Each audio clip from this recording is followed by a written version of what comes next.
Welcome into another episode of my Dynasty Fantasy Football YouTube. Today, I'm looking at some Dynasty sells. Make sure to like, comment, and subscribe. Let's go. First player, Travis Etienne. So he's done well for fantasy so far, but there are some big problems going on. So this year, 25 carries, 96 yards, 2 touchdowns, 3.8 yards a carry, and 5 catches for 21 yards. But again, it's the same problems as last year. The efficiency is not there. Doesn't look great behind the offensive line. Not getting high receiving volume, not doing much with the receiving volume. And he just has 12.5 carries per game, despite Tank Bigsby missing all of week 2. Now, why do I have Etienne over as a sell? A few things. I mean, perception over reality is an issue with him. Advanced metrics are bad, and loaded 2025 running back class is coming. So this year, we're back to the same problems. 3.7 true yards per carry, 29th among running backs. Not special. 0 breakaway runs this year. Not special. There's nothing here except volume and the memories of what Etienne was. But that doesn't help you moving forward. In week 1, Tank Bigsby had 12 carries for 73 yards. What would have happened if Bigsby was healthy in week 2, didn't suffer that shoulder injury? I have a really, really bad feeling here. Really bad. I just cannot imagine that the Jaguars don't get either more out of Bigsby or turn to the loaded 2025 running back class to improve this room. It's not good enough as it is. To me, Travis Etienne is still seen as a high-end running back. He has not been a high-end real-life running back since that stretch he had in 2022. Didn't do it last year. He's not it this year.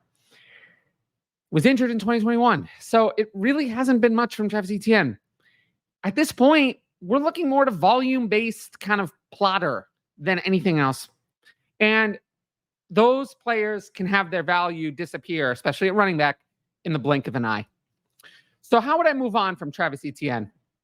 So all of these trades are real. They're from the Dynasty Daddy trade database within the last day.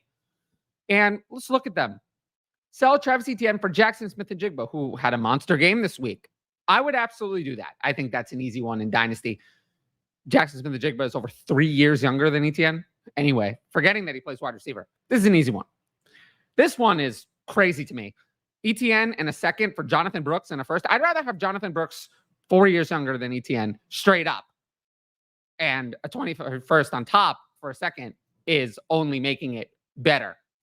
And then lastly, for a 25 first, all of these were in Superflex leagues. There were many versions of a 25 first plus more than a 25 first for Travis Etienne. But we know we can at least do this. So if I could get a 25 first for Travis Etienne in any Dynasty Superflex league, I would absolutely do it without any hesitation. But yeah, Travis Etienne was my biggest sell all offseason. He's still my biggest sell now. Do not delay. Don't wait. Because if you wait, it'll be too late. Do it now. Trust me, you won't regret it. Speaking of not waiting, Michael Pittman. And we have a huge problem with Michael Pittman. I talked about this a little bit on 5 takeaways. We're going to break it down even more here. The problem with Pittman is how dependent on volume he is. Very volume dependent player. In 2021, 88 catches, 1,082 yards, 6 touchdowns, 129 targets, 5.2 catches, and 63.6 yards a game. 2022, 99 catches, 925 yards, 4 touchdowns, 141 targets, 6.2 catches, and 57.8 yards per game. Last year with Gardner Minshew, 109 catches, 1,152 yards, 4 touchdowns, 156 targets, 6.8 catches, and 72 yards a game. Never been a high touchdown scorer. Never been super efficient on a per target basis. But he's always had a high catch rate and high volume, which is delivered for fantasy despite mediocre quarterback play. However, now we have a big problem. Anthony Richardson is here. Better target competition is here. And that has led to a disaster for Michael Pittman, an incoming disaster. So far this year, 7 catches, 52 yards on 15 targets, 3.5 catches, and 26 yards a game.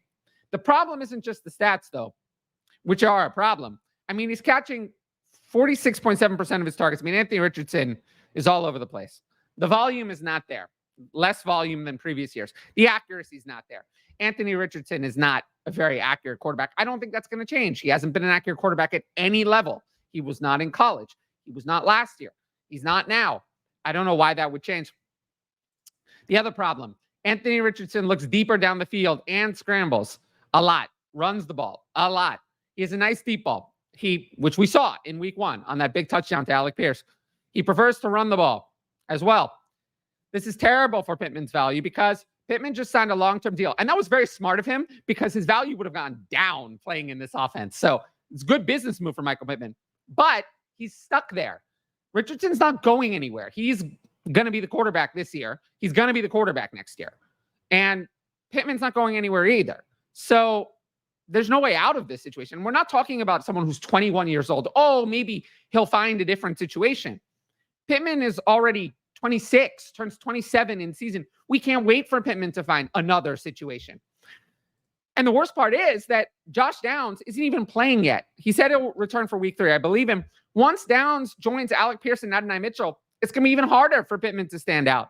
So to me, this is a disaster waiting to happen.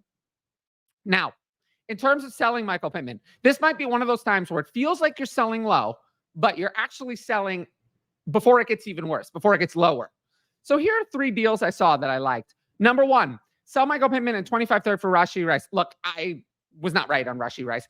I thought there would be big issues, but he looks great. Yes, there will be a suspension, but Rice is still almost, 3 years younger than Pittman, 2.5 years younger in a better offense. I just take Rashee Rice. I've seen enough to be convinced that Rashee Rice isn't going to go away, even if you have to miss time for a suspension.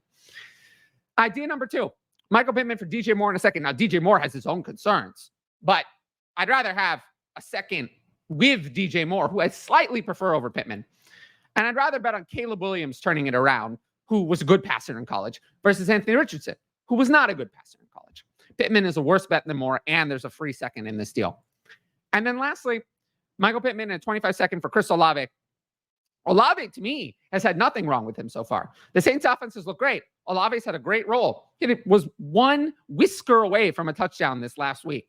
He's one of my favorite buy lows. So Olave is also quite a bit younger than Pittman. I'd be all in on this deal to get Chris Olave. This would be an easy one for me. If you like my YouTube content, you should sign up for the Patreon. You get my rankings, access to the Discord, and the ability to ask in advance questions for the YouTube videos. Tiers begin at just $6 a month and include all of that. Now, if you want to know more about what I'm doing on the Patreon, check out both of my why you should join the Patreon videos on the channel. They're on the homepage. Just scroll down and you'll see exactly what I'm offering here. I really appreciate everyone who signed up and any new patrons who join. With that said, let's jump into our next player.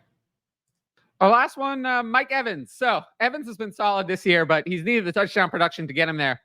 So far, 8 catches, 103 yards, a touchdown, or 2 touchdowns, actually.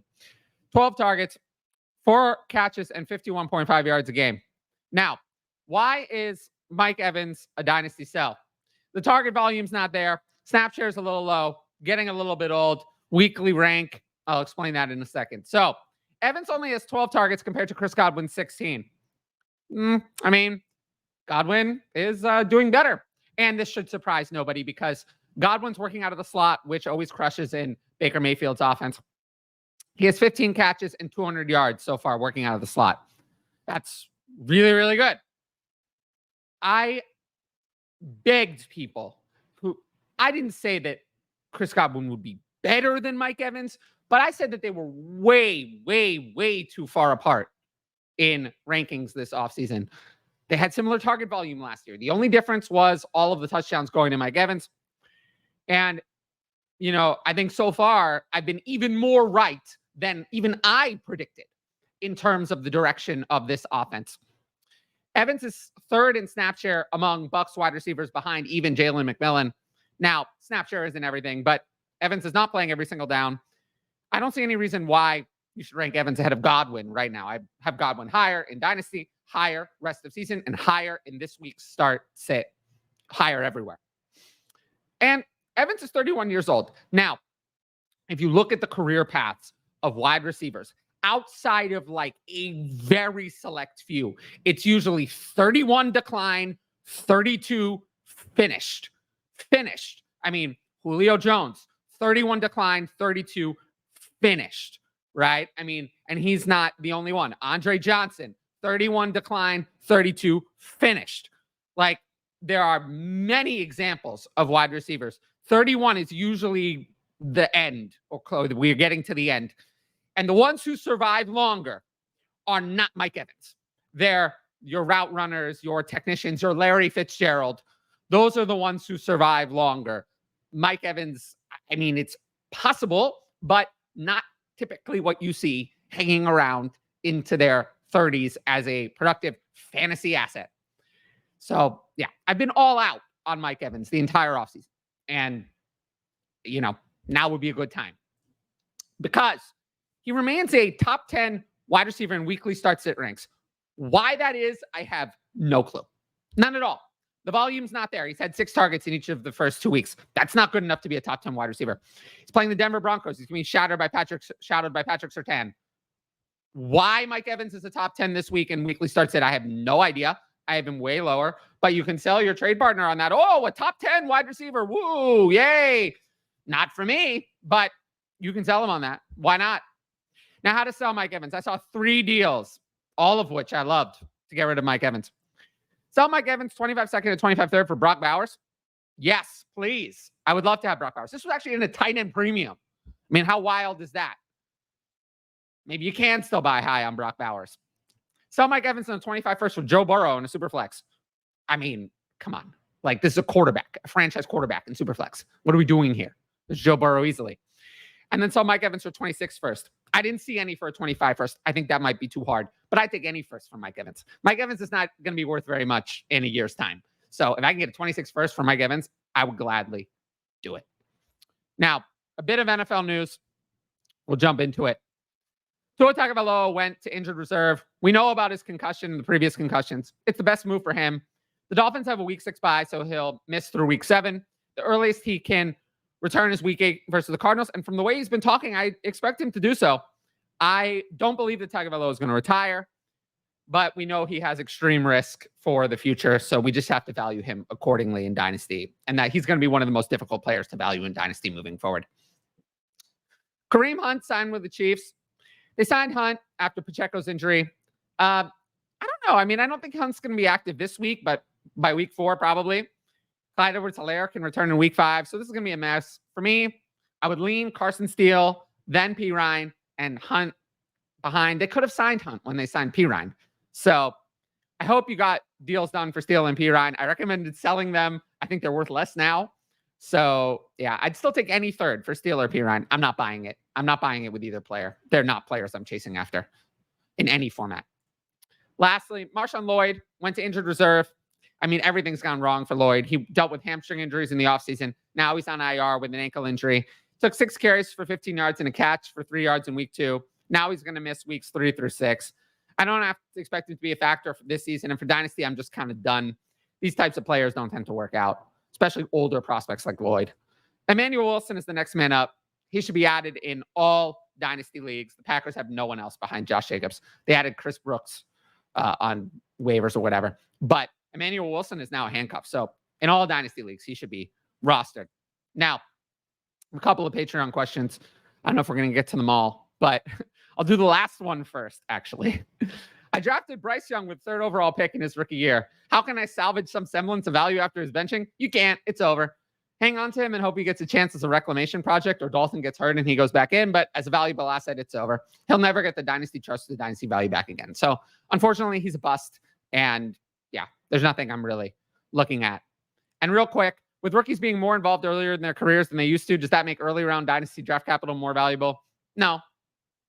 Nothing about this year with rookies has changed my mind. It had better wide receivers and worse running backs than previous years. I've always valued draft capital, and that has not changed. Now, if you like the video, make sure to drop a like and leave a comment with your thoughts. As always, the best way to support the channel is to subscribe.